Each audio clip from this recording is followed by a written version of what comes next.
Did you know that Roger Ebert was the first film critic to win a Pulitzer Prize for criticism?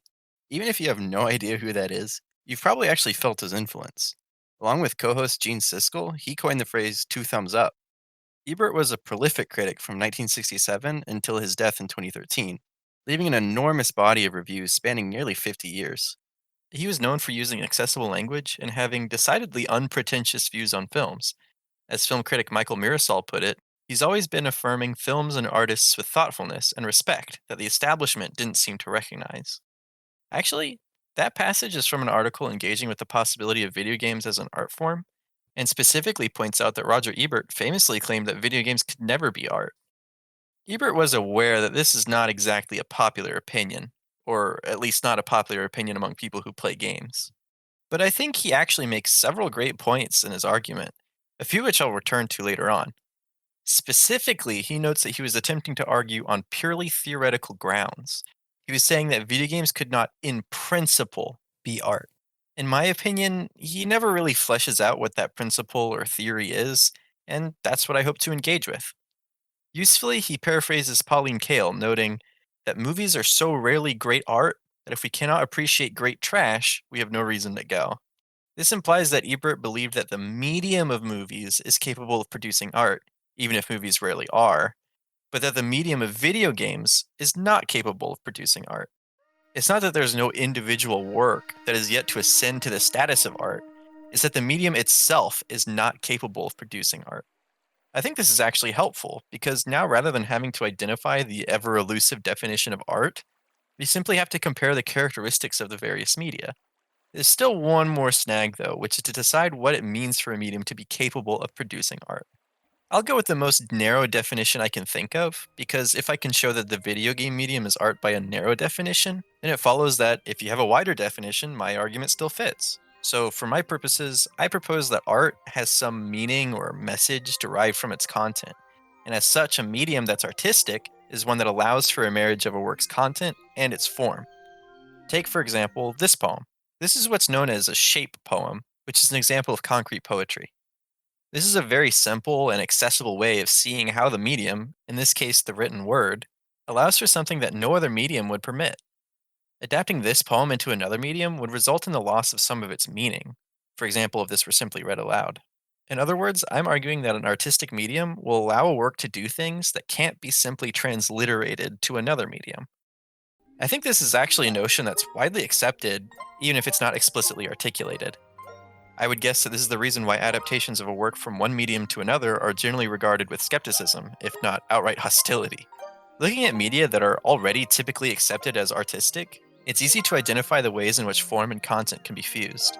I've already used concrete poetry as an example, but the written word also has other things going for it, like authorial voice or questions about its narrator that other media don't so easily replicate.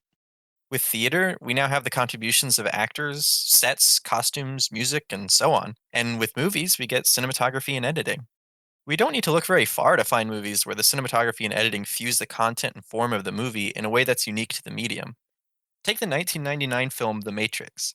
It's established early in the film that the protagonists are living in a simulation, but they have the ability to nudge the parameters of the simulation. It has the same basic rules, rules like gravity. What you must learn is that these rules are no different than the rules of a computer system.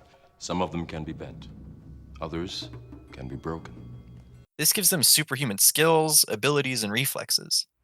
I know Kung Fu. Now let's look at this famous lobby shootout scene near the climax of the movie.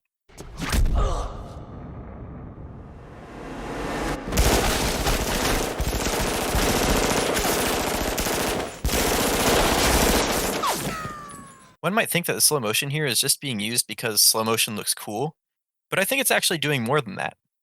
The movie gives us a scene with bullets, bodies, and debris flying everywhere, but instead of being messy and chaotic, it's controlled and clear.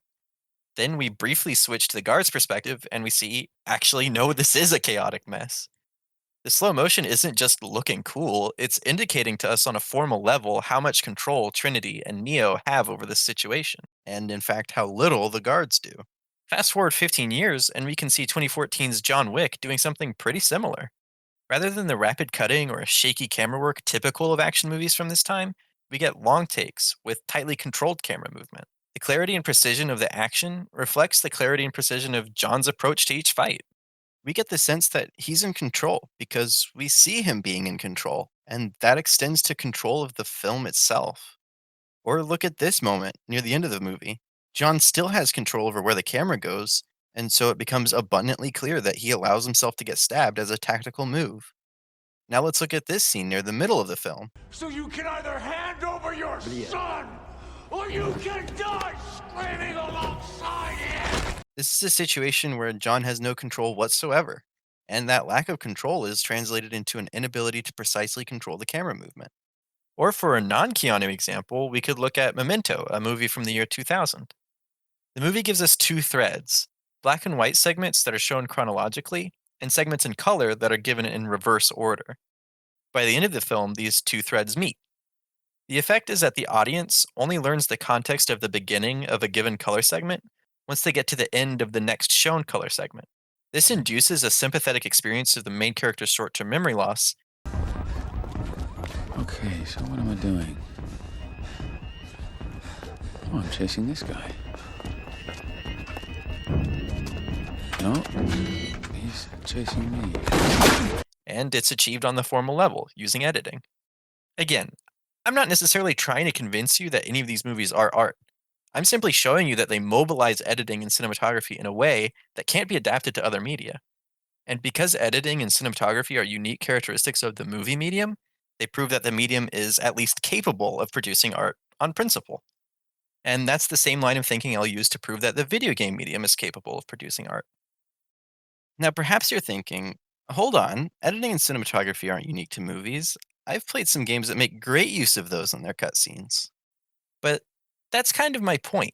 The editing and cinematography are used in the game's cutscenes. And I would argue that a cutscene is an insert from a different medium. I didn't consider the components of acting, sets, or mise en scène in general to decide if movies are artistic because those are characteristics that already belong to theater. And I think cutscenes are just movies meant to be watched at a certain point in a game. And, well, we've already established that the movie medium is artistic, so the artistic possibility of cutscenes doesn't do anything to help us discern if the video game medium is artistic. Perhaps we should instead look at a game like Half-Life 2, where the game never takes control of our camera and therefore relinquishes the use of editing or cinematography. Well, no, again, I think that just replicates theater. Digital immersive theater, perhaps? Well, what about a game like 2016's Abzu, where you need to look no further than the screenshots? I mean, this game is gorgeous. But again, I think the graphics of a game constitute a different medium. If you want to decide that the video game medium is an artistic one, we need to identify the traits of the video game medium that are unique to it. And what those are, I think, is obvious. And that's the player's interaction with the game. For a lot of you, there are probably tons of games that spring to mind, associated with the buzzword pair, choices matter. Games like Mass Effect, The Witcher, Dragon Age, Life is Strange, Knights of the Old Republic, and so on. Maybe even some of the later Assassin's Creed games, or Red Dead Redemption. Well, ugh. Honestly, the notion that branching storylines are improvements to a game is, in my opinion, clearly ridiculous. And the fact that people just default to believing that they are is almost annoying to me. There's a really common criticism for choices matter games that the choices they provide are false choices because they don't matter. But how can a decision in a video game ever be said to matter? It's a video game. Even if restricted to the scope of that video game, how does impacting the story make the game better? Remember how I said I'd bring up some of Ebert's points? Well, author and director Clive Barker argued that video games which provide players the ability to choose the story's events are art because they allow a player to, quote, go through every emotional journey available. Ebert counters that if you can go through every emotional journey available, doesn't that devalue each and every one of them? And he says, if I could have Romeo and Juliet go through the story naked and standing on their hands, would that be way cooler? What? Now, by his own admission, he's being snarky there, but his point remains. In my opinion, the Choices Matter games don't provide a richer experience by letting players choose the story. Inevitably, what actually happens is that there's one good story, and the choices matter insofar as they allow you to unknowingly choose a story that's worse. Two particularly egregious examples spring to my mind. In the 2018 game Red Dead Redemption 2, you get choices throughout to be either a goodie or a baddie, which is reflected by your honor statistic. This kind of morality as bean counting is very common in Choices Matter games, and it's clearly ridiculous. One of the amusing consequences in Red Dead Redemption 2 specifically is that, sure, maybe you just killed a completely innocent person for no reason whatsoever, but that's alright. Just sprint down the street screaming, "Good morning!" to enough passersby, and you're morally right as rain. Bonjour, monsieur. sirs. Hey there, partner. Good morning, mister. Hello, mister. Out of the way! Hey, folks. Hey, mister. Hello. Excuse me, madam. Good morning, mister. Good morning. Mister. Hello, sir. Hi there. Excuse me. Hi there, ma'am. Bonjour, monsieur. Anyway, Red Dead 2's story is about a man who's only known life as an outlaw, wondering if he's fated to be a bad person forever or if he can manage to do good before he dies. So if you consistently choose to be good, you get a powerful story about a broken man trying to be good and frequently failing to see the good inside of him. I've lived a bad life, sister. We've all lived bad lives, Mr. Morgan. We all sin. But I know you. You don't know me. Forgive me, but that's the problem. You don't know you. Who, in the end, successfully gives a family a chance at escaping the outlaw life. Thought I could find a way to get John, Abigail, and Jack out of this mess. Give them a life. If you choose to be bad, you get a story about a bad, selfish man being a bad, selfish man. It's no longer engaging or interesting or even remotely moving, and Arthur's motivations suddenly stop making as much sense. Why would the man whose only passions are money and murder care at all if the Marston family could lead a normal life? And if you decide to toe the line between good and evil throughout the story, you just end up with a wildly inconsistent character and a thematic mess. A particularly insane example of how Red Dead 2's choices simply let you ruin the story for yourself for no reason comes right at the end. At this point, Arthur has been diagnosed with tuberculosis, and it's clearly getting worse.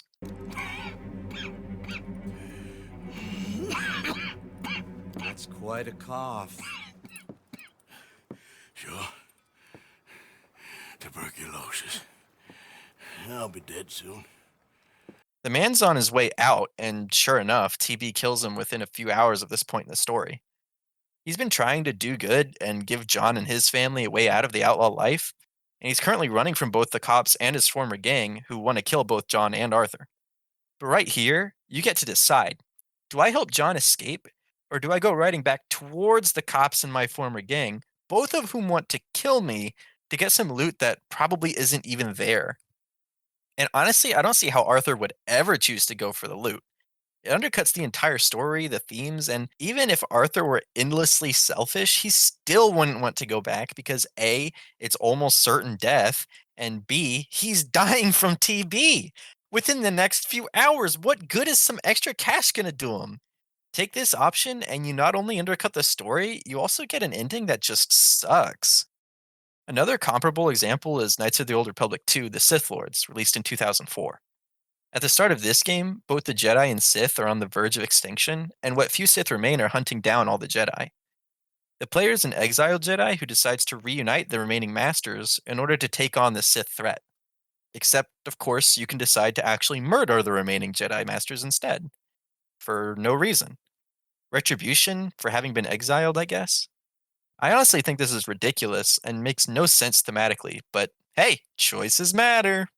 And just to be clear, my issue here isn't that the choices boil down to good action versus evil action, though that might deserve criticism in its own right. My real issue is that the choices just amount to better story versus worse story.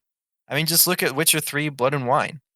Blood and Wine is the 2016 expansion to the 2015 base game, but there's enough content in there to fit into a standalone game, and it absolutely blew me away. Everything about Blood and Wine is exquisite.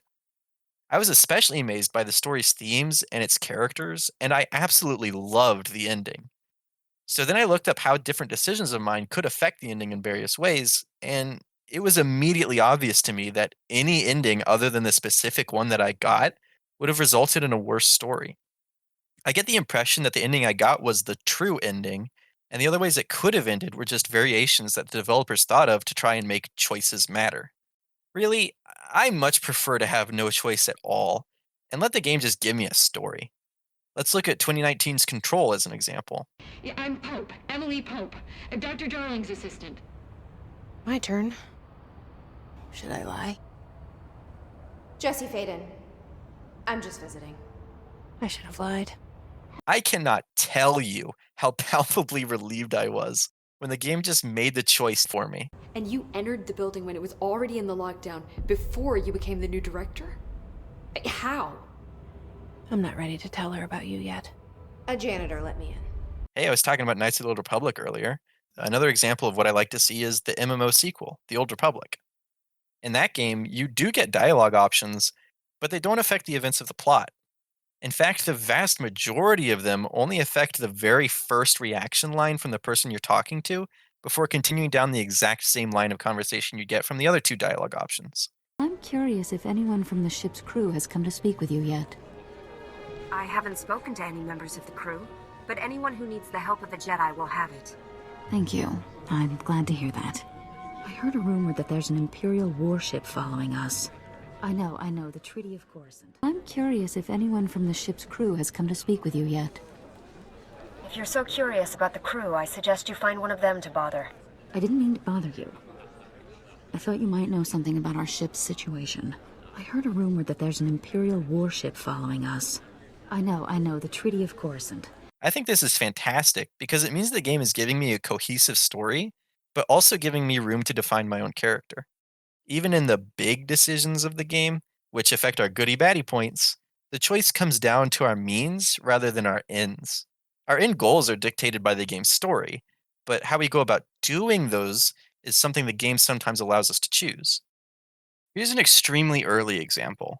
We have to unlock access to the bridge of this ship, and looky here, this button will reset the reactor and give us that access. But doing that would also fling all these fine engineers out into space. So resetting the reactor would unlock the bridge? Yeah, but my team and I would get launched into deep space. There are alternatives. The secondary conduits. They're spread around a bit, but if you shut them all down, the security will go down too. Oh, okay, so we could go shut down the 3 conduits to unlock the bridge without mercilessly killing a bunch of our own engineers. The end goal is the same either way, but the means are different, hitting the button versus fighting through some mooks to disable the conduits. One last example of choices in games that I actually like is the 2013 game No One Has to Die. This is ostensibly a puzzle game, but the puzzles are extremely easy. In fact, this was the only one I didn't figure out the instant it came up on the screen, and even then, it wasn't exactly difficult. The real strength of the game is its narrative, which you get between the puzzles. The whole idea of this game is that there's no way to solve any given puzzle without killing someone, but those puzzles have different solutions. So you might solve this puzzle by killing Christina, or by killing Steve. In the main menu of the game, you get a branching timeline showing you the different paths you can take based on who perishes to solve which puzzle, and you can go back and solve them a different way. The reason I like this is because the whole game is designed with this in mind, and the only way to get the complete story is to go through every permutation. But this does mean that even though on the surface it appears to have a branching storyline, it really doesn't. It's more like your various time loop movies. And speaking of which, really all that I've been saying about choice in video games comes down to whether or not they make the games fun, and isn't actually related to whether or not they make the video game medium artistic. Yeah, I got sidetracked. Who's surprised? Well, to show that branching storylines aren't really unique to the video game medium, I suppose I could point to choose your own adventure books. In those, you read a few pages before being presented with a decision, and each choice of that decision directs you to a different page. The arrangement of the pages was arbitrary to prevent cheating. So, for example, a decision you make on page 3 might send you to page 9 or to page 289, depending on your choice. Well, you can't be a great writer. You're always flicking backwards and forwards and that. No, it's a choose your own adventure book. These books were frequently much more honest than Choices Matter games about how giving you options was just a way to make the story worse. A not exactly rare occurrence would be to do something perfectly mundane, like if you want to open the door, turn to page 136. And then page 136 would read something like, hiding behind the door was a spear trap. It skewers you and your adventure is over. Thanks for playing. Sorry, mate. Wrong path. There's also interactive film, which is basically the analogous format, but for movies. A famous modern example would be Black Mirror Bandersnatch. There are also countless FMV games, which I would argue are really just interactive films and not video games at all. I suppose you could argue that these branching storylines represent a characteristic of a games medium, and that there isn't a video games medium so much as there's a games medium. And I think you could be onto something, but I remain unconvinced that the branching storylines are really doing anything special. If No One Has to Die gives us a huge, overarching story in the guise of smaller, unrelated ones, choose your own adventure types with branching storylines are doing the opposite. No One Has to Die isn't several stories, it's one big story. Knights of the Old Republic 2 isn't one story, it's at least two. A story about an exile reuniting Jedi Masters, and a story about an exile killing Jedi Masters. And one of those stories is much better than the other. Even still, multiple endings isn't a characteristic unique to games. Famously, the 1985 movie Clue has 3 different endings, and during its theatrical run, which ending you saw depended on which theater you went to. In a way, this kind of means there were 3 different Clue movies released simultaneously, and I don't really see how that's any different from a choose your own adventure style story. And even on top of all of that, we'd have to find a way to have a game marry its form and content through allowing decisions. In theory, allowing the player to make a decision can't result in a fusion of form and content, because the form is the same regardless of choices made, but the content would change. Unless you make a story in which choices don't affect the content. To make a larger point, perhaps about fatalism and the futility of attempting to make choices. But at that point, is the player even interacting anymore? I mean, isn't that exactly the same as, say, Dora asking you to find something for her? Do you see the yellow sand dunes? Where? So, how can player interaction result in this artistic fusion of form and content? Well, that brings us, at long last, to Hotline Miami. Actually, first there are a few things I gotta get out of the way. First of all, there are 2 games, Hotline Miami and Hotline Miami 2 Wrong Number. There are significant differences between these games, which I'll get to, but I think they're so thematically interwoven that I prefer to read them as part 1 and part 2 of the same work. So when I say Hotline Miami, I'm referring to both games as a single unit. If I want to refer to the first game specifically, I'll call it Hotline Miami 1, or, the first game. Secondly, Hotline Miami is a particularly violent game. I'd argue it's one of the most violent games I've ever seen. It's probably not the most gory, though it certainly is very gory. I think what makes it really stand out as a violent game, though, is how consistently and casually and violently misanthropic it is. On top of its gore, misanthropy, and both physical and sexual violence, it deals with some really dark themes, and it's absolutely not for the faint of heart. For these reasons, both games were banned in Australia. And while I think that's absolutely stupid, the point I'm trying to make is that if you aren't sure you'd be able to handle it, you probably won't, and I recommend you spare yourself. Lastly, in case it wasn't already clear, I am going to spoil the absolute bejesus out of Hotline Miami. If you haven't played those games yet and you think you can stomach the violence, I wholeheartedly recommend them. They're some of my favorite games of all time. They're pretty short, and they regularly go on sale for pretty cheap. If you want to preserve a naive experience with the games, and I think you'd want to if you're remotely interested in playing them, you should go play them before watching this. Okay, now that I've kicked everyone out, it's finally time to start talking about Hotline Miami. I'm going to walk you through most of the first game so you get an idea of what it's like. Then I'll move on to some of Hotline Miami's themes before explaining why exactly I think it explores those themes in a way that is unique to the video game medium. Alright, let's get started. I'm here to tell you how to kill people. Press the left mouse button to punch. Aim for the face! Once you knock someone out, you gotta finish them. To do this, press space. Left mouse button to punch, space to finish. Okay, sounds easy enough. I like how the mooks try to walk away. They actually do this outside of the tutorial too, if you manage to disarm them. Naturally, you aren't allowed to spare anyone. Everyone's gotta die. Right mouse to pick up. Left mouse to swing it. Yeah, I'm not an idiot. Let's get on with it. Right mouse button to grab. Shift to look. Left mouse button to shoot. Mouse wheel, lock on. Yep, it all makes sense to me. Nobody likes tutorials, let's dive right into the game proper. We start the game in a mysterious, dark building where 3 masked people under differently colored lights talk cryptically about us and the things we've done. The Rooster says that he and the main character, who's been named Jacket by the community, met on April 3rd, and hey, April 3rd. Better check my answering machine. You have 1 new message. Hi, this is Tim at the bakery. The cookies that you ordered should be delivered by now. A list of ingredients are included. Make sure that you read them carefully. Cookies? I love cookies. What the hell? These aren't cookies at all. But look, it's a rubber rooster mask. Anyway, the letter tells us to go to a certain address and get a briefcase. I can do that. Off we go. Here we learn that the rooster's name is Richard. Normally that's the only mask you can use, but I'm using a save I've played a little before, so I have access to other masks. Some of them are unlocked for free as you play the game, but others you have to explore and find in the levels. Each one has a different trait, but this is the first level, so none of them matter too much. I like unicorns. Let's get playing. One of the first things I noticed about playing this game is that the mouse movement feels really sluggish. I'm not sure exactly why that is, but it encourages me to move the mouse as little as possible. Normally, I aim in this game by moving Jacket into position, not moving the mouse. It's a little odd. The other thing I notice is there are all these little hitches that'll occur every once in a while. These can be a little annoying, but sometimes they happen at such inopportune times that it really drags down the experience of the game. I should be thankful though, because I remember this game crashing every 10 to 20 minutes when I played it a couple of years ago. Luckily it didn't do that here.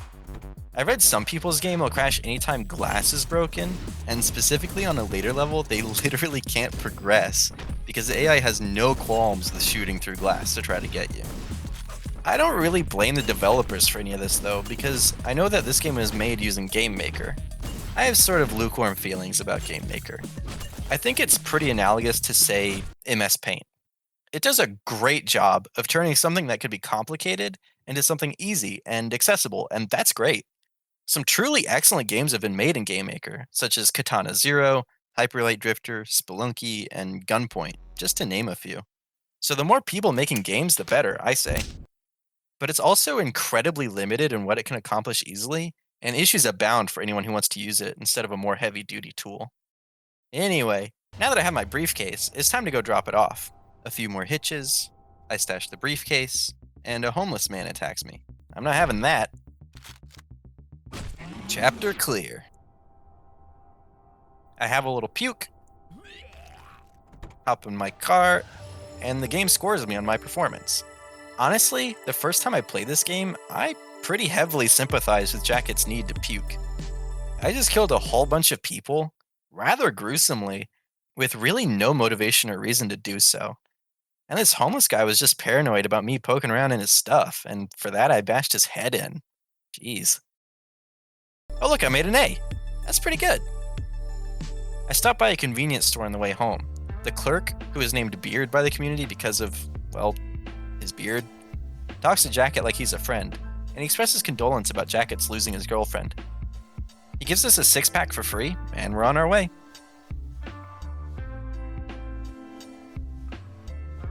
The second date, April 8th, is much the same. Wake up, check the phone messages. You have 1 new message. Hello, it's Linda. I need a babysitter right away. Got a few kids that need to be disciplined here. I'm at East 7th Street. Make sure you have a long talk with them. I really need someone to get through to these rascals. And like last time, please be discreet. Drive over, put on a mask, and begin the slaughter. Now they have guns. That's not too good for my health. One of the great things about this game is that even though you die very easily, in one hit in fact, restarting is extremely fast. A single button press and you're back at it. No loading screen, no delay, just instant restart. The music doesn't even pause. This almost gives the game a puzzle-like feel to it. I did not know that this guy had a gun, but now I do, so I changed strategy. Normally something like this might be kind of frustrating. It's a cheap trick giving this guy a gun that I can't even see. But because restarting is almost free, it's fine. But the game isn't always great about this. In later levels, restarts are bogged down by dialogue or by waiting on elevator doors. But this is a pretty minor issue throughout a run of the game, and Hotline Miami 2 doesn't have this problem. This time, I stopped by a pizza shop on the way home, and if it isn't Beard behind the counter again. He cryptically mentions that he had a feeling we were on our way, so he already made our order and it's on the house. Isn't it a little odd that Beard is the clerk at the convenience store and at the pizza shop? And why was the convenience store Beard friendly, but this one's behaving more like an amateur overacting spy? Well, free pizza is free pizza, so I don't think about it too much, and I head on home. And this is pretty much the format of the rest of the game.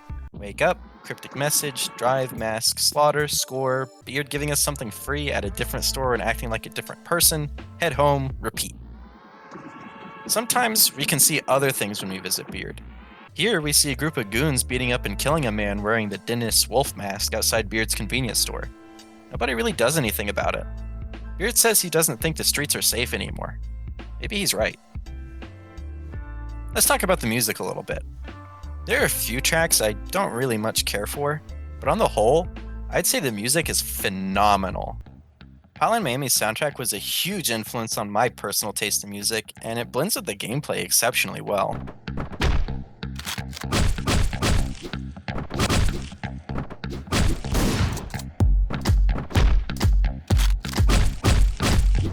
And if the first game's soundtrack is fantastic, the second game's soundtrack defies belief.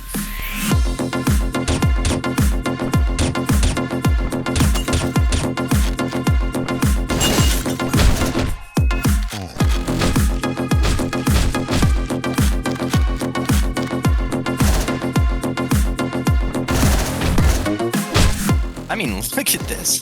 This is fun. The energy of the music, the combos, the score total racking up, the fast-paced combat, they all urge the player to keep going. You'll be gunning people down, beating their heads in, hacking off limbs, and you won't even notice because this game is so full of energy and the music is such an important part of that. Additionally, after you finish a level, you have to walk to your car. While you're doing this, the game plays a sobering, droning track as you wade through the blood and guts that you spilled in your murdering spree. The game gives you neither the time nor the desire to stop and think about the violence you're committing, until, of course, it only gives you time to do that. At the end of this level, we get a little mini-boss in the form of this movie producer. Having played the game, I know he just takes 3 shotgun blasts, so it's pretty easy. He begs for mercy, so naturally we gouge his eyes out. We find a drugged woman in his bed, and we decide to go ahead and kidnap her. B. Nice. Oh look, the woman jacket kidnapped from the movie producer is sleeping on the couch now. Good evening, this is Blake speaking. We have a job for you. There's a power outage over on the 24th Northeast Street. We want you to take care of it. We've already sent someone over a while ago, but it seems he didn't do a very good job. Head over there right away. We're expecting you. Keep it quick and clean. Already sent someone over, huh? So I'm not the only one getting these calls. Oh, sure enough, there he is tied to a bomb. Oops. A-. The woman clearly has an influence on Jacket's apartment. Over time, the place becomes tidier, then decorated, and she moves from the couch to the bedroom, and then moves the beds to be right next to each other. Outside of asking Jacket to kill her when they first meet, the woman never actually says anything. I don't really know what to say about this, other than that this is a pretty clear-cut example of woman as icon. She's not a character as much as a symbol. She's reduced to just Jacket's girlfriend without even saying anything. That's bad. In a later level, after wiping out the entire building, the phone rings. Well, answering phones is what we do, so let's check it out. There's been a small change of plans. We have a prank caller at the telephone company. Why don't you go down there and see if you can talk some sense with them? You know what I mean. 342nd Northwest Street. Go there now. Floor it. Okay, no time to waste. When we get there, there are bodies littered everywhere, and we face down the mid-game boss. I don't like this boss fight. I don't find it particularly hard, but it's a boss fight. Like video game boss fights in general, it's really only here to make the game last longer without providing anything particularly new or fun. The biker says, "It can't end like this because he's so close and blah blah blah whatever." 4 A+. Barbeard says he ominously feels like something bad has happened, and that he hasn't felt this way since San Francisco. Whatever that means. Just give me my drink and let me go. As in part 1 and part 2, part 3 opens with us in the dark room with the 3 cryptic animal-masked people. They've really let the place go. In part 3, things get weird. Well, I guess they were already weird. I mean, first of all, there's the constantly influx beard. That's pretty odd. Also, a little earlier on, as we were on our way out of the apartment to go shoot up a hotel, we encountered a janitor who flashed us a creepy smile. Okay. Then at the hotel, we could shimmy along the outside wall, and we saw another janitor who also gave us a creepy smile. We had already started shooting up the hotel. It's not like he hadn't heard that. But here he is, just chilling. Alright. So yeah, things were already weird. In part 3, they get weirder. When we head to the convenience store, we find the biker's head-mashed corpse there, and Beard tells us that none of this is actually happening. The biker corpse gargles at us, and then Beard says that he can prove that none of this is happening. And in a flash, the biker's corpse is gone. A man in a green jacket appears in the bathroom, and we decide it's time to leave. No freebies today. After a close call with the police, we swing by the pizza shop. A corpse is petting his corpse dog outside, and when we walk up to them, they inform us that they hate strangers. It's always nice to see common sense stranger danger PSAs in games. Inside, the green jacket man tells us to get lost. Beard is dead behind the counter. I guess that's the end of the freebies. Later, at the VHS store, it's a similar story. There's a green jacket man standing over Beard's corpse, and instead of giving us a freebie, he tells us to scram. A few days later, we wake up to find a corpse in our kitchen. He's eating our food! He tells us to get out of his face. The woman doesn't seem to mind. Maybe it's one of her friends she invited over. Be cool, Jacket. This is Jim from the office. Just wanted to remind you that your report is due tomorrow morning. Have it on my desk by 8. 312 Southeast Street is the address in case you forgot.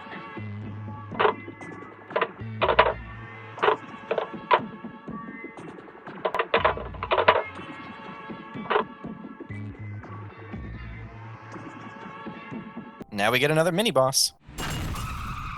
As with the others, if you know what to do, it's extremely easy. This guy throws Molotovs from his van directly at you as goons spill out to come kill you. If you just hide behind this wall, the goons will patrol into the fire and burn themselves. And as long as you bring a shotgun with at least 2 shells to take out the big guys, congratulations, you beat the mini-boss.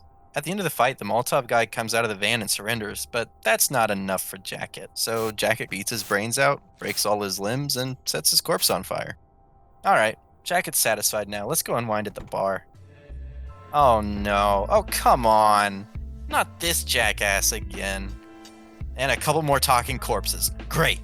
I was just trying to unwind after a long day, and I have to deal with all this crap. Ugh, let's just get out of here. We come home, and if it isn't Green Jacket Guy sitting on our couch. He's wearing the rat mask, which is named Richter. And he's killed the woman! He shoots us, which kinda sucks. But we can just restart. Except when we restart, we still see all the bodies. Richard talks to us. Rasmus and Don Juan aren't here anymore. But he doesn't really say anything. He tells us that our actions and decisions don't matter, that we'll never see the whole picture, and we should go take a nap. You know what? You're right. Today has sucked. I do need a nap. Well, it turns out I'm already occupying the bed I wanted a nap in. So I drop to my knees and my head explodes. Man, I hate it when that happens. While in the hospital, we overhear a cop who says they have Richter down in the precinct jail. So we check ourselves out of the hospital, go home for a change of clothes, and head on over to the precinct.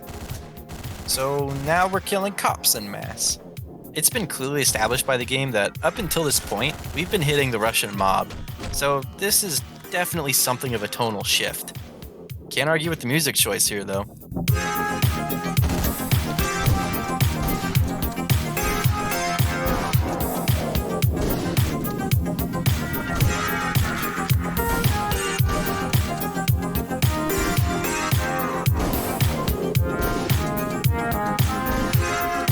get to Richter's cell, but he doesn't have any information about what's going on.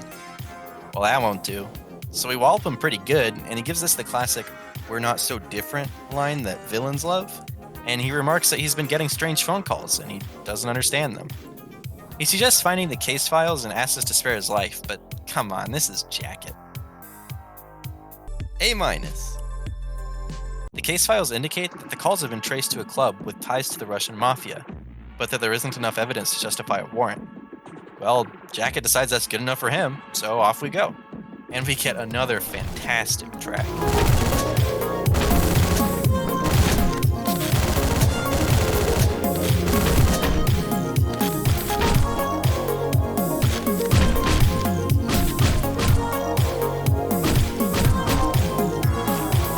The club's manager is unarmed and offers us the entire contents of the safe, and he says that he isn't even a part of the Russian mafia, he's just hired to run the club. He tells us the boss's address and asks us to leave, but again, this is Jacket. So we beat his face to a pulp.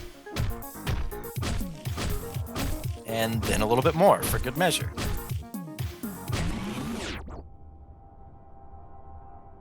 A+.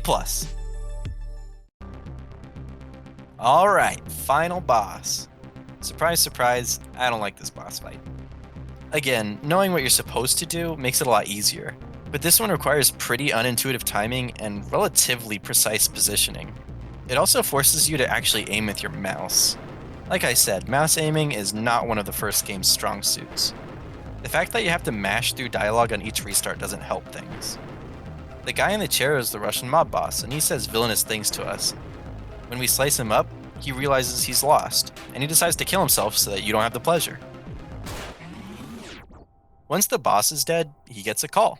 And well, Jacket's never heard a phone ringing that he won't answer. It's some crotchety old man upstairs telling us to keep the noise down. So I guess we got one more loose end. Let's take that pistol and head on up. It's an old man in a wheelchair who admits having done so many horrible things in his life, and tells Jacket to get things over with.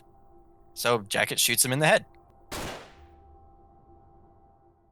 He walks out to the balcony, has a smoke, and tosses a picture into the wind. We actually haven't seen that picture before, so don't be worried if you don't know what that is. And then credits roll. Oh, an epilogue? Well, in my opinion, the best way to improve a great ending is with a long wind down. Let's go. Now this is how you introduce a character. Funky music, bright blue helmet, pink jacket, shaking around a guy in a pig mask and verbally threatening him. Hell yes. You remember the biker. He was the mid-game boss. Well, you play as him throughout the epilogue. The guy he's shaking up, who's wearing the mask named Aubrey, apparently got him into the hotline, and the biker wants out. So Aubrey tells him there's a guy hiding out in a Chinese restaurant who will know more. One thing I think that's worth noting here is that Aubrey's left lying on the ground, and this is a pose very much reminiscent of several of Jacket's kills. In the case of the movie producer, the club manager, Richter, and the Molotov guy, simply walking up to them triggers a brutal murder mutilation. And for all of those other than Richter, that's actually necessary to continue the game. But for the biker, walking onto Aubrey does nothing, and the game's normal controls for attacks and finishers also do nothing. Unlike Jacket, who readily killed the unarmed, defenseless, and innocent, biker can't do that here even if we want to. Huh.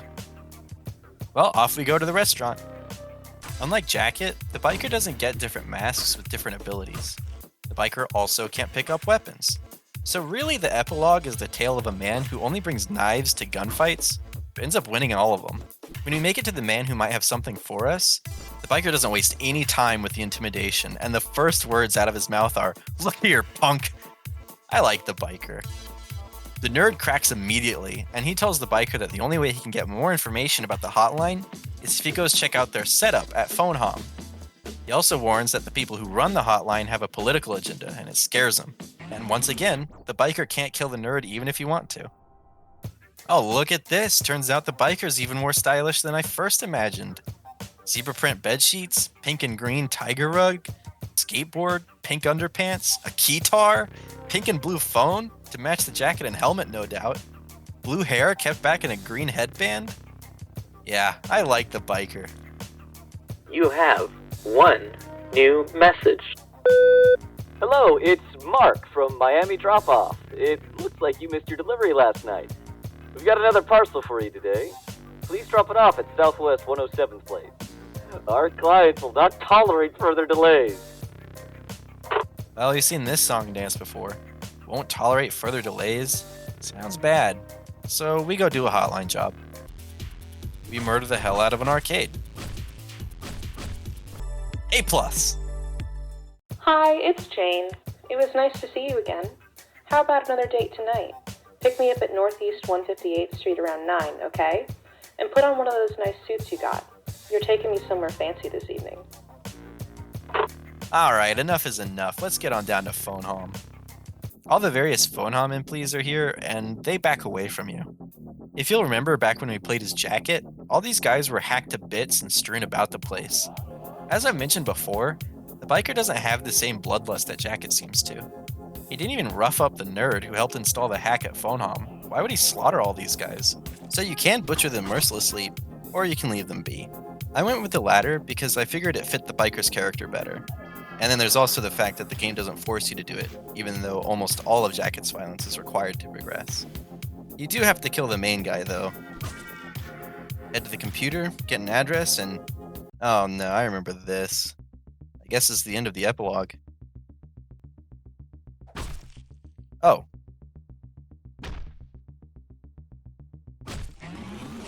Well, that's not quite how I remember this going down. Hi, it's Ben from Miami Funeral Parlor. I'm just calling to tell you we have the tombstone you ordered done and ready to be delivered. With a little luck, you should be getting it before the weekend.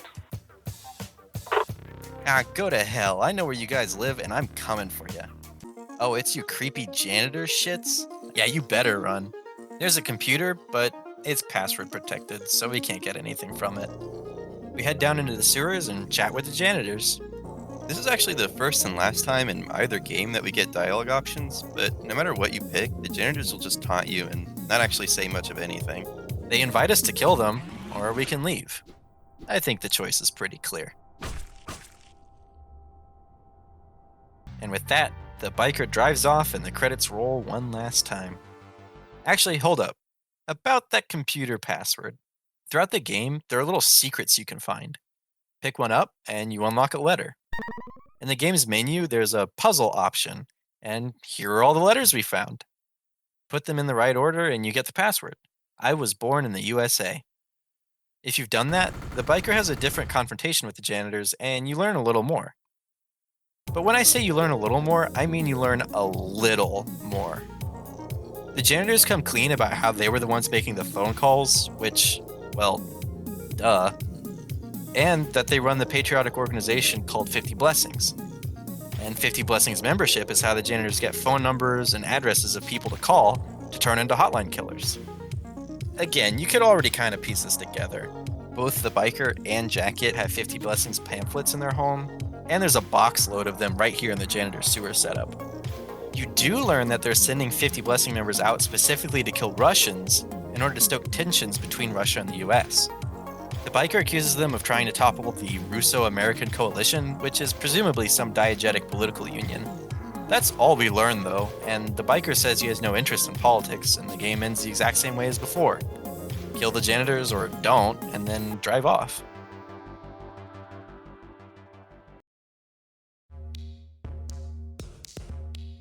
Alright, Hotline Miami 2, here we go. The game starts with this opening sequence, which I quite like. This tutorial is actually a scene from the diegetic film Midnight Animal, based on the events of the first game. As a warning, this tutorial ends with the game's only depiction of sexual violence, but it begins with the same brutal slaughter that we're used to. A phone call informs us that she is upstairs, so we head upstairs. We find her smooching a guy who attempts to beat us up. We bash his head in, attack the woman, drop our pants, and it's just a film. Before the game even released, this tutorial was extremely controversial for its depiction of sexual violence. I think the criticism is well earned, with journalist Cara Ellison specifically and correctly pointing out that the woman here is tokenized and used only for shock value. The game does provide 2 playable female characters, but at this point, there have only been 3 women in Hotline Miami. The woman Jacket abducts, who wordlessly becomes romantic with him before being killed for associating with him, the mob boss's bodyguard, whom Jacket murders, and now this woman, who's here just to be raped. That's really bad. The game deflects by saying that the issue is actually the diegetic film and director who's characterizing women in this way.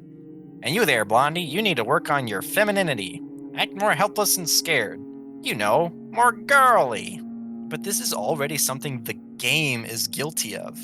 This doesn't work as a self-criticism because the game hasn't actually done anything yet to redeem itself on this.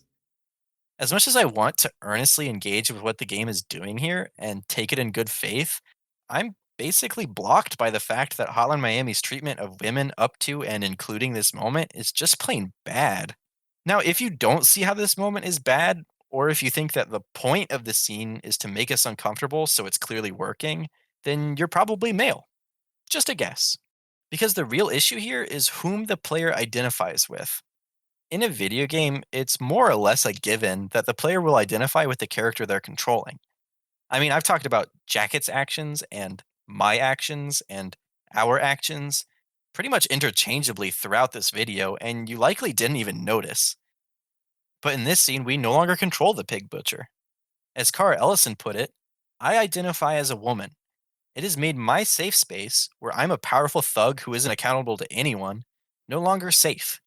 I've been forced to identify with the one person the game has given no agency.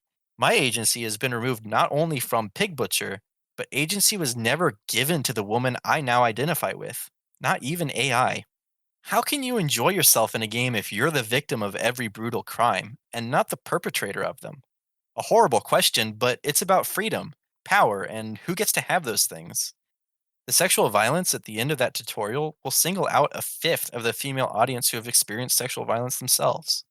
Going back to what I said earlier, if you think the point of the scene is to make us uncomfortable, I actually kind of agree with you. That does seem to be the point of this scene. But that's because this game takes for granted that you'll identify with the pig butcher and not the woman he's raping. The game wants you to feel uncomfortable with committing rape, not feel like a victim being raped. And in doing this, the game seems to assume that its audience members aren't female.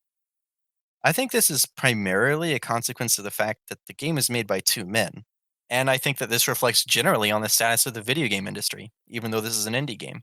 Video games are seen by some as a primarily male endeavor, and this isn't exactly surprising. The kind of people who had the education, resources, and tools available to them to work on video games in the industry's infancy were mostly male, and so the games they made inherently had a male perspective.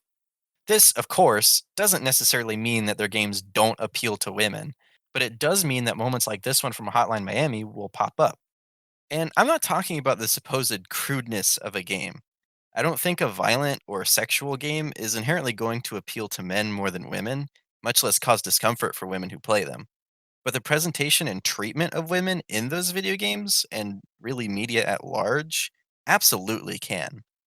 Just look at a game like 1986's Metroid.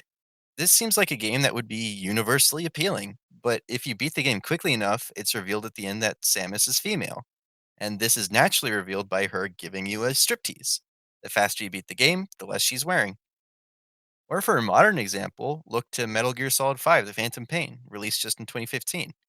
Quiet is a highly trained assassin who's given a convoluted diegetic reason to literally be unable to wear clothes.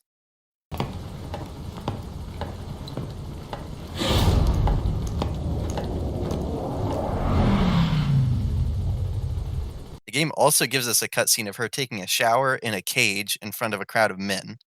This is really gross, and it's in an acclaimed mainstream game. I think situations like this lead to a cycle.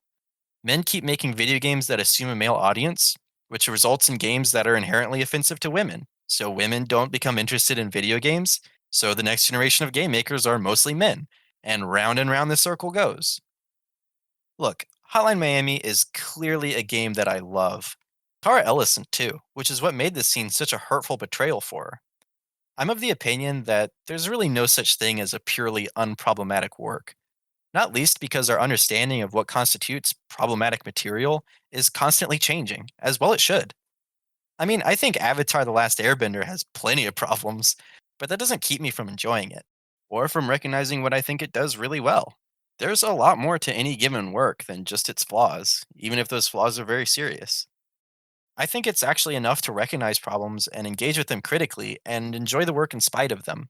So I am going to bring up this controversial scene later on and try to mobilize what I think the game was trying to do with it, even though, for reasons I already laid out, I think this was a shit way of going about it. Anyway, later on, we play out another scene from the Midnight Animal film. The woman we kidnapped has escaped, and the police have gotten us. We break out of their clutches and start murdering everyone.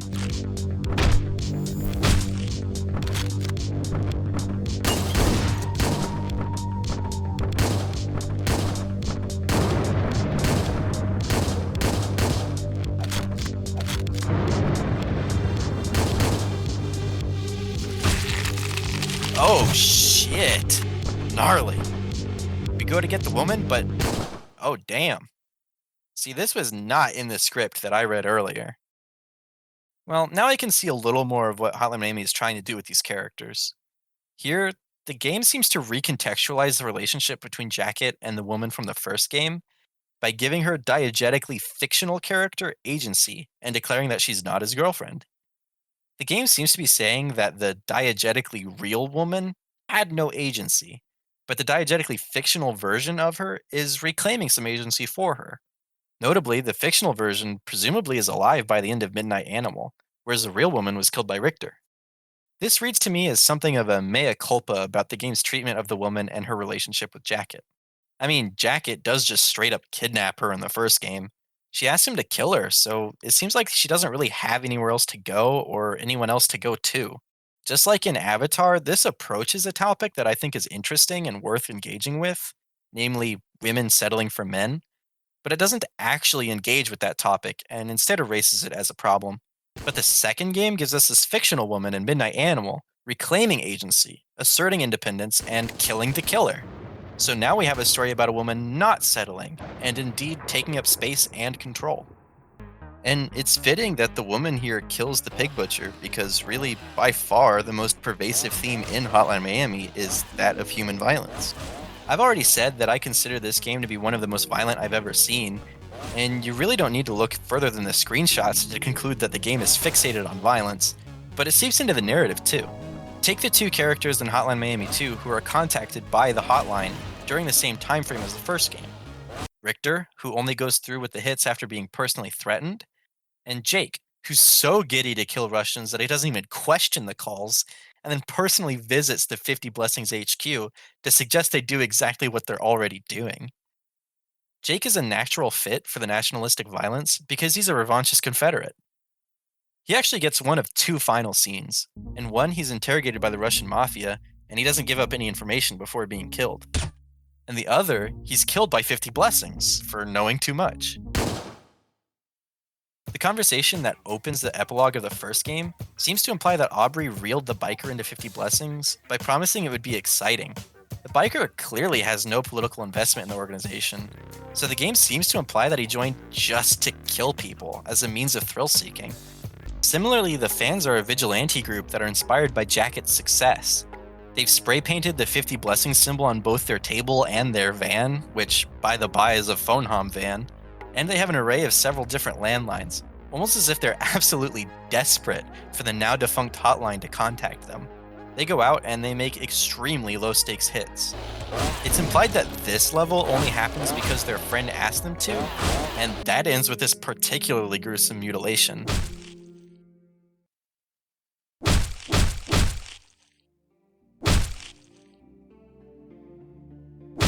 In the previous fans level, Ash explicitly only suggests this specific location because his friend says it's filled with junkies and lowlifes, and his friend's sister's there.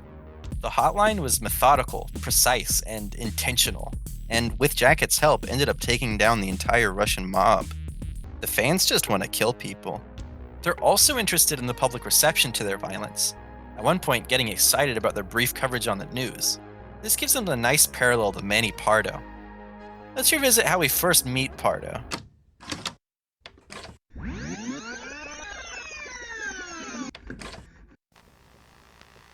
Oh, we're playing someone who kind of resembles Jacket. He awkwardly flirts with a waiter, then drives off and starts murdering. Doesn't even bother with a mask, much less any fancy pants traits. Who is this guy? Why are we here? What's the motivation for killing these people? Actually, it turns out we're a cop, Detective Manny Pardo. But I'm not sure how you justify just running in and gunning the place down. I mean, the game never even bothers to identify who those guys were or what crimes they were even committing. I mean, what are you doing, Pardo? This is clearly not A+. Nice. Pardo is assigned a case to investigate the Miami Mutilator, and he arrives at a scene of one of the serial killer's murders. "The voices made me do it" type message is written out in blood next to the body. Pardo gripes about how the press is going to go nuts over this serial killer, but Johnson, the forensics guy, says the murder isn't nearly gruesome enough to catch the public's attention because of all the crime that's going on in Miami. Later, Pardo is talking with his writer friend Evan. Evan is writing about Jacket's killing spree, but Pardo tells him he should be writing about the Miami Mutilator, a much more sophisticated case. Apparently, the Miami Mutilator took Johnson's advice, and the next scene is considerably more gruesome. Actually, in the intro to this level, Pardo goes to ask Alex from the fans some questions. If you walk to the back of his car, there's a man tied up in his trunk. That's a little odd. And when the level starts, his trunk's now empty. Johnson mentions that the victim is missing his wallet. Well, you can see Manny planting a wallet underneath Alex's table. Huh. Pardo proposes that the mutilator was upset about how little attention he's getting in the press, and Johnson remarks that everyone does things for attention. In the final Miami Mutilator crime scene of the game, which is at least the 7th victim, Johnson reveals that a bullet casing and a potentially usable fingerprint was found on the scene. Pardo goes home and he has a nightmare. In this nightmare, he returns to the crime scene to find this creepy fuck who says that criminals usually return to the scene of the crime, and he claims to be Pardo's offspring. Continuing the nightmare, Pardo is identified as the Miami Mutilator, but he refuses to turn himself in, so he kills his way out of the precinct before being gunned down. When Pardo wakes up, he checks to make sure he still has his revolver. The next morning, when he's called into the precinct, he gets paranoid and claims he can't come in because he's sick. He barricades his door and he keeps his gun trained at it, ready for the worst. In all of these characters, we have people who are pushed to violence. Richter needs to be threatened into it. The fans are inspired by Jacket and seek fame. Pardo, the Miami Mutilator, wants the sole attention of the press. The biker is just there for the thrill. And Jake was looking for really any reason to commit nationalistic violence. But what about Jacket? What drives him to violence? Well, have you ever played the 2007 puzzle game Portal? When you start that game up, it tells you how to move around and how to jump. Presumably, everyone who sees this prompt is going to immediately hit space and see that they jumped. And Portal's 2011 sequel actually plays with this idea.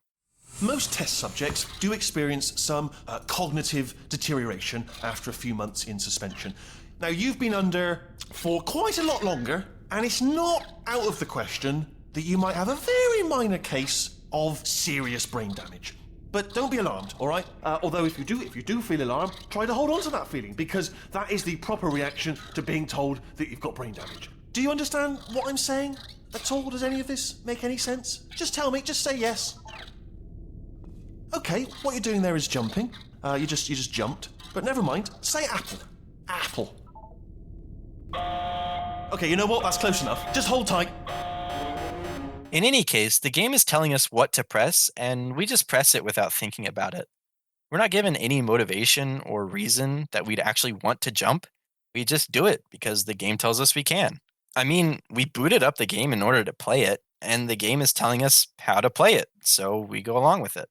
If it's a game we like, we'll return to it, and we'll remember how to play because it already taught us. I mean, that's the whole point of video game tutorials, after all. Well, for Jacket, get the briefcase is his press space to jump, or his left mouse button to punch, space to finish. He's already got a certain level of buy-in because he signed up for 50 blessings. And he doesn't really know what getting the briefcase entails, but he's willing to try it out. At first, he's disgusted by having brutally killed all those people. And as I mentioned, so was I when I first played the game. But the game is so damn fun. And for Jacket, killing people is so damn fun. And what's the difference? Hotline Miami is a game about killing people. So when the next phone call comes in, he doesn't hesitate, and neither do I.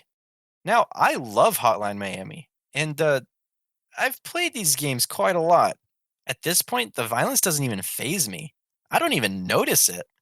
At several points, Jacket goes out of his way to kill and then mutilate unarmed, defenseless people. Several times, people who never did him any wrong. The final kill of the game is Jacket braining an old man in a wheelchair. Real hero shit, right? Yet, I remain unfazed because the game is just so much fun. Speaking of that final kill, Jacket's motivations after attacking the police precinct really don't make any sense. Like I already said, the case files point him to a club with Russian mob connections, and that sets him down the path to kill the mob boss. But all of the hotline's calls were hits against the Russian mafia, and both Jacket and the players know this. It doesn't make any sense to conclude that the Russian mafia has been sending out hits against themselves, yet here Jacket is, acting as if it's over, and here we are, happy to play along. So while his motivations after the precinct don't make sense, they're actually perhaps the most clear.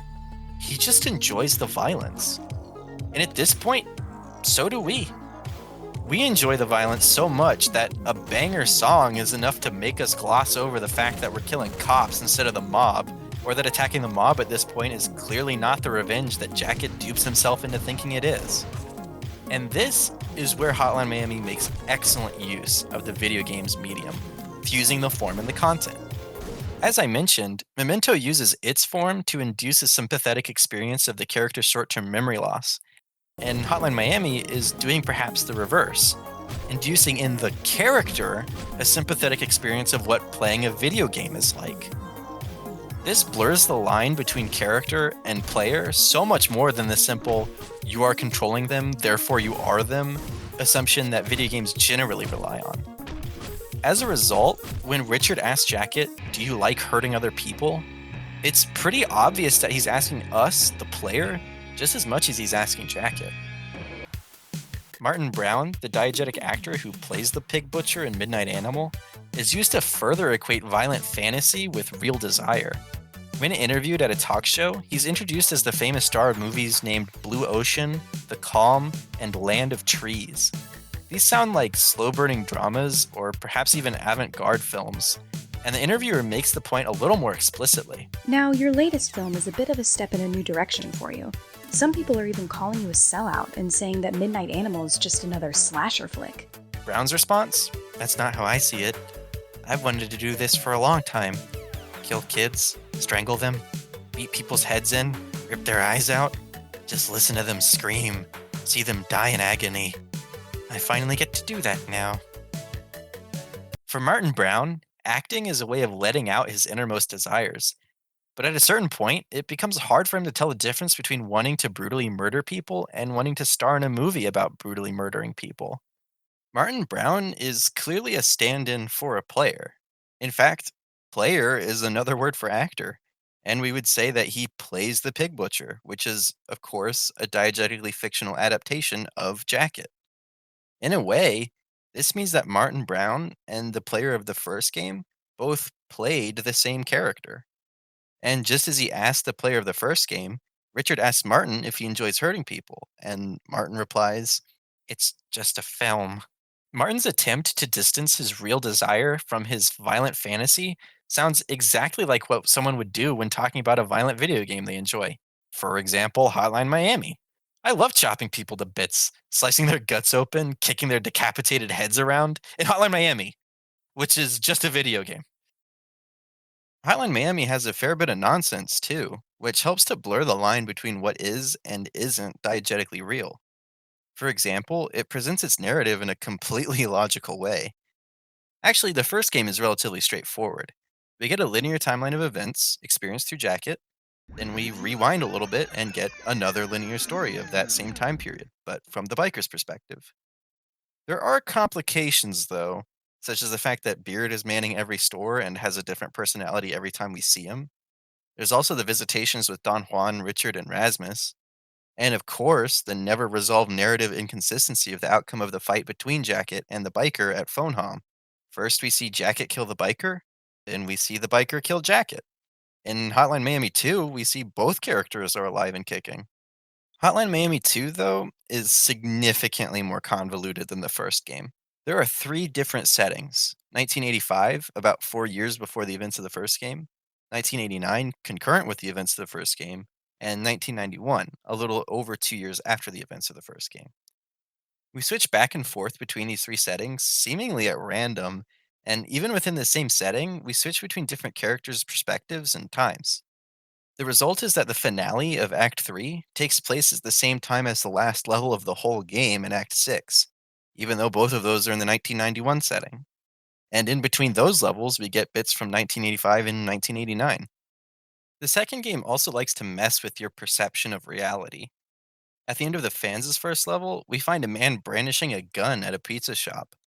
The feeling of indifference about this potentially violent scenario is somewhat reminiscent of when Dennis was killed in Hotline Miami 1 outside of Beard's convenience store. But then we learn that it's Halloween, so the weapons these guys are flashing are presumably just props. The exact opposite happens in Martin Brown's ending.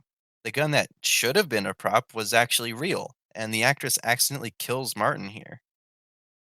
When Pardo gripes about the press, we get a flash of the press present at the crime scene. It's a figment of Pardo's imagination, but it's injected into reality.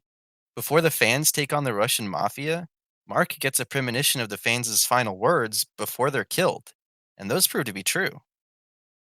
Similarly, Richter's mother describes a dream that strongly parallels later events in the story. Both Evan and the son of the mob boss from the first game hallucinate loved ones talking to them. Oh, yeah, and then there's also the final level of the whole game, which, well, just see for yourself.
Hotline Miami 2 switches between reality and dreams frequently without telling us, regularly injects the unreal and unconscious into reality, and treats hallucinations and dreams as accurately prophetic. In the 1985 setting, we play as Beard, who was a soldier during a conflict with Russia in Hawaii. Our colonel one day has a complete meltdown and storms in wearing a panther's head, screaming, "Do you see this? Can you see my face? This is my true nature. You see, don't you? This is who I am. This is who we all are. We're animals. There's no denying it. A bunch of goddamn animals. We don't even know why we're fighting now, do we? All we know is that deep down, somewhere in there, we enjoy it. Destruction and violence. It's just part of our nature." The game strongly implies that the Colonel's a founding member of 50 Blessings, as we can see the logo painted onto his USA flag in panther blood and carved into the panther head he's wearing, which in turn foreshadows the animal masks that the hotline uses. Also, the soldiers under his command use the same alias and coded communications as the hotline callers. This rant recontextualizes 50 Blessings entirely. It's not actually politically motivated at all. The patriotism is purely aesthetic. The true motivation of 50 Blessings seems to be to prove to the world just how awful people are, how much we enjoy destruction and violence. At the end of the game, the Russian and US presidents are both killed in an apparent coup, implied to have been led by the Colonel. Richter, who escaped from prison after the events of the first game, is relaxing with his mom in Hawaii and worries about if the cops are tracking him down. He doesn't worry for long, though, because he gets nuked.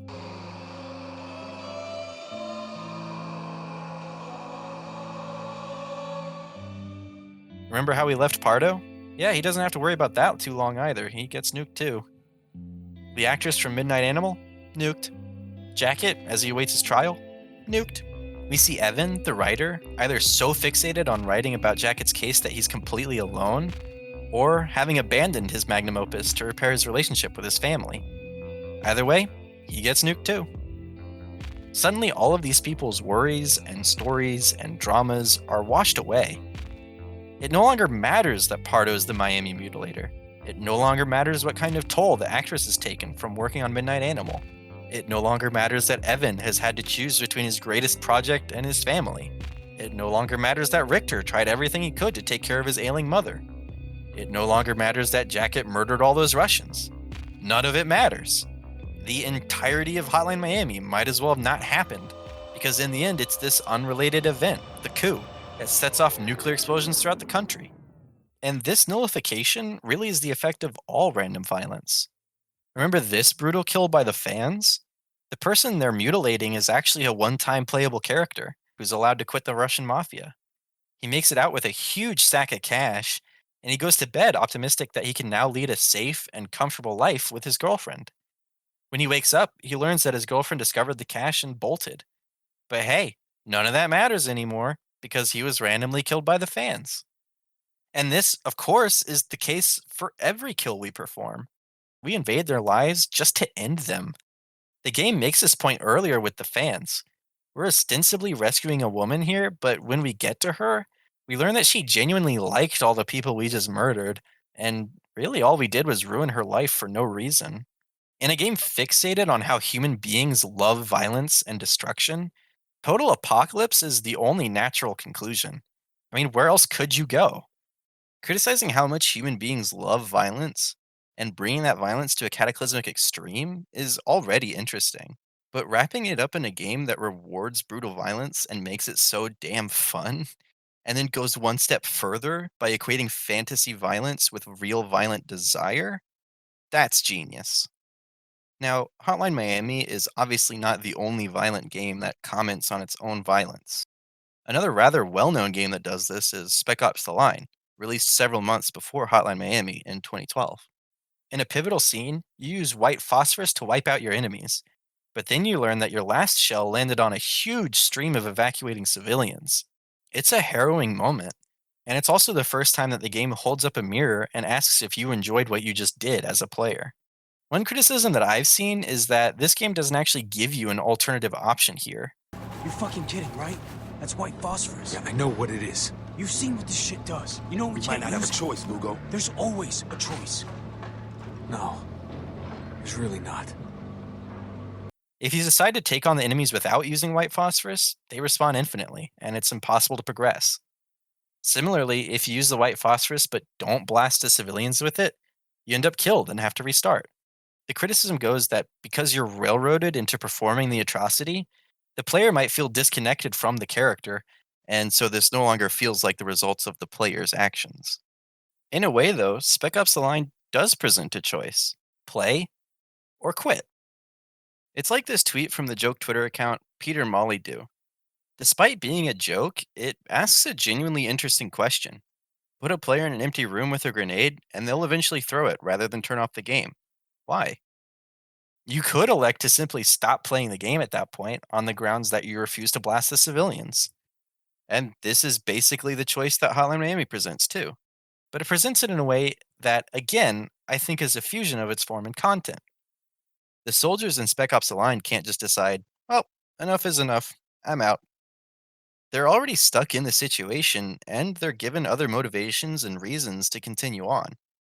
In contrast, we never actually see Jacket getting pressured into continuing.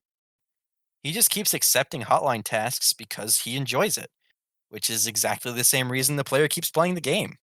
But making Jacket's experience with the hotline parallel a typical player's experience with a game, Hotline Miami is now a commentary on video games and the way we play them, including the way we engage with Hotline Miami itself. Like I said, criticizing violence while simultaneously making violence so fun is genius. But doing it in such a way that the player and the character that they're controlling have identical experiences and relationships with performing that violence, that's artistic. And in doing this, Hotline Miami proves that the video games medium is capable of producing art. But before I end the video, I want to revisit the narrow definition I gave for what that actually means. I claimed that art has some meaning or message derived from its content. Well, regardless of what I say about art or what constitutes art, there are going to be plenty of people who disagree with me. In terms of my personal definition of what is or isn't art, I've long followed the rule that the only way you can be absolutely certain that something is art is if somebody else says that it isn't. Going back to Ebert, he grasped around for a definition of art, but could never find one that he liked.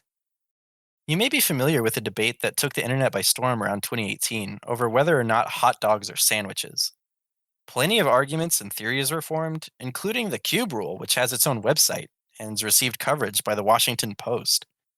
See, hot dogs aren't sandwiches, they're tacos. Obviously. Simply consult the cube rule. But more important, I think, than recognizing that hot dogs are tacos is recognizing that actually it does not fucking matter. It can be fun to debate and come up with theories. I mean, undoubtedly, coming up with the cube rule was fun.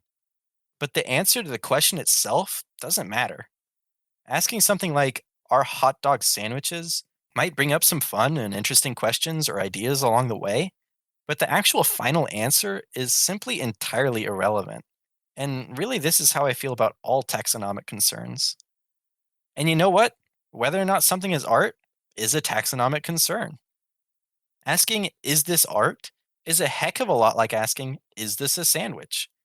It's only useful for generating other questions. The answer itself doesn't matter. Ebert makes a similar point. Why are gamers so intensely concerned that games be defined as art? Why aren't gamers content to play their games and simply enjoy themselves? They have my blessing, not that they care. Do they require validation?